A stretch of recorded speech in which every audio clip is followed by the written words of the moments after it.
Most drone crashes don't happen in the air. They happen before takeoff. In the last two videos, we looked at what causes drone crashes before and after. Today, I'm showing you what professional drone pilots check before every flight. This isn't theory. This is habit. I first start with the environment. I look at obstacles. I look for people. I look for vehicles, trees, power lines, anything that might get in the way of my flight path. If the environment isn't right, the flight doesn't happen. Professionals don't force flights. They wait. Next is return to home. There are three things to check: altitude, direction, landing point. I check it every time, even when I'm flying at familiar locations. Return to home should save your drone. Set wrong, it's what crashes it. Then I check the battery. Not just percentage,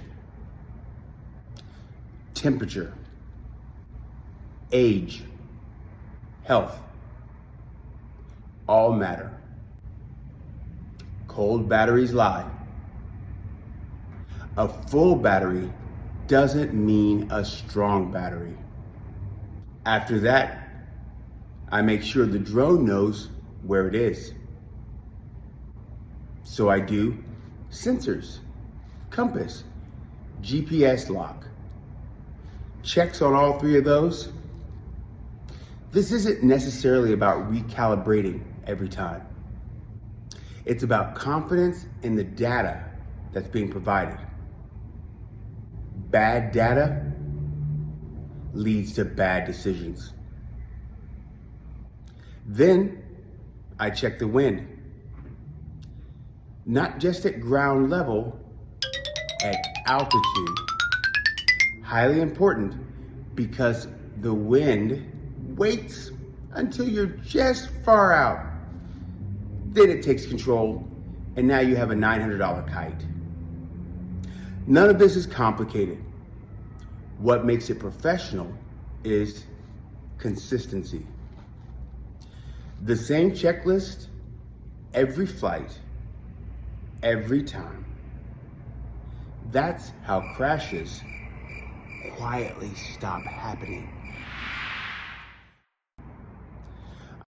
In the description, it's free. Checklist. In the description, it's free. It's free. It's free. If you want,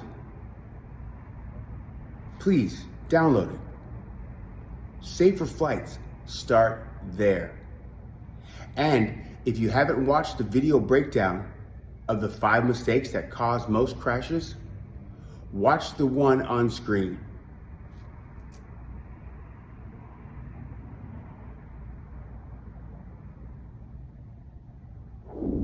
This has been another production of CoProSolutions, where we educate, innovate, and elevate.